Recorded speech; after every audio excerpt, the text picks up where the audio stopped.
बाबा बागेश्वर इन दिनों बिहार में धार्मिक समागम कर रहे हैं, लेकिन धर्म से ज्यादा वहां गाहे बगाहे राजनीति शामिल हो जा रही है।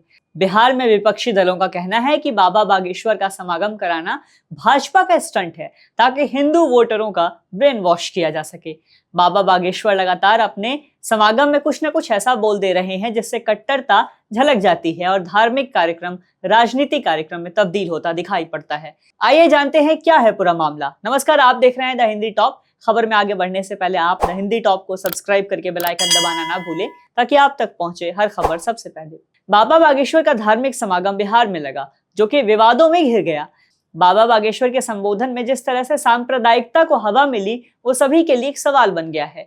क्या महज ये एक धार्मिक सभा थी या इसके पीछे कुछ और राजनीतिक साजिश थी? बाबा बागेश्वर के शब्दों में बिहार में सांप्रदायिकता को बढ़ावा मिलता हुआ दिखाई दे रहा है और देखते ही देखते ये सुर्खियों का अहम हिस्सा भी बन गया है। सबसे पहले नजर डालते हैं उनके कुछ विवादित बयान पर जो उन्होंने बीते दिन बिहार में बोले। बिहार में समागम में उन्होंने कह दिया कि देश को हिंदू राष्ट्र बनाने की शुरुआत बिहार से ही होगी। कभी कह दिया कि गजवाए हिंद की बात करने वालों, कह दो उनसे कि ये गजवाए हिंद नहीं बल्कि भगवाए हिंद होगा। मुस्लिमों को लेकर कभी कह दिया कि काफिरों की दुकान पर ना जाएं, तो कभी कह दिया कि देश बाबर का नहीं है, रघुवर का है। कुछ हफ्ते पहले उन्होंने रणबीर इलाहाबादिया और समय रैना को लेकर भी कह दिया था कि उन्हें माफ नहीं, साफ कर देना चाहिए, जिसके बाद बाबा बागेश्वर के जहरीले बोल फिर से चर्चाओं में तेज हैं। जैसे जैसे बाबा के बयान ने तूल पकड़ा, बिहार के कई हिस्सों में सांप्रदायिकता फैलाने की कोशिश कही जा सकती है। चुनाव के मद्देनजर माहौल गर्म करने की कोशिश भी बताई जा रही है।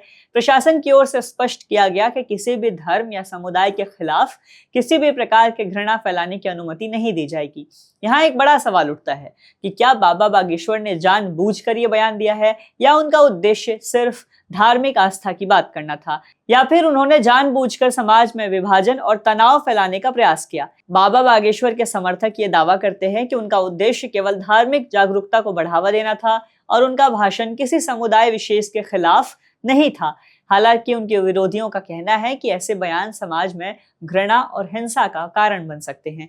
ये भी देखा गया कि इस प्रकार के बयान अक्सर चुनावी मौसम में राजनीतिक दलों के लिए एक उपकरण, एक डिवाइस बनकर काम करते हैं। धार्मिक नेताओं के ऐसे बयान कोई नई बात नहीं, पहले भी कई बार इस प्रकार के विवादित बयान सामने आए हैं जिनसे सांप्रदायिक तनाव को बढ़ावा मिलता हुआ दिखाई पड़ा है। कुछ धार्मिक नेता समाज के भले के लिए बयान देते हैं, जबकि कुछ अपने व्यक्तिगत या राजनीतिक स्वार्थ के लिए इसका इस्तेमाल करते हैं। इससे पहले भी कई धार्मिक आयोजन में ऐसे विवाद उठ चुके हैं और इस बार भी ठीक वैसा ही हुआ है। लेकिन इस बार बाबा बागेश्वर का बयान सिर्फ धार्मिक शोर था या फिर इसके पीछे कुछ और, ये सवाल अभी अनुत्तरित है, अनआंसर्ड है। धार्मिक नेताओं को अपनी भूमिका का सही एहसास होना चाहिए। उनके शब्दों का असर न केवल अनुयायियों पे बल्कि समाज पर भी पड़ता है। बाबा बागेश्वर ने यदि कुछ विवादित बयान दिए हैं तो उन्हें समाज में सांप्रदायिक सद्भाव बनाए रखने की भी जिम्मेदारी बाकायदा निभानी चाहिए। अब देखना यह है कि बाबा बागेश्वर इस विवादित बयान को किस प्रकार संभालते हैं। क्या वो अपने शब्दों के लिए माफी मांगते हैं या फिर इसे एक साधारण धार्मिक बयान के रूप में पेश करते हैं? समाज में सांप्रदायिक तनाव और हिंसा को बढ़ावा देने वाले बयान खतरनाक साबित हो सकते हैं। ऐसे बयानों से केवल धर्म ही नहीं बल्कि पूरा समाज प्रभावित होता दिखाई पड़ता है। हमें एकजुट रहकर इस प्रकार की स्थिति से बचने की सख्त जरूरत है। फिलहाल के लिए इस वीडियो में इतना ही। वीडियो पे अपनी राय कमेंट करें, वीडियो शेयर करें। मैं हूं आपके साथ प्रत्युष रौनक।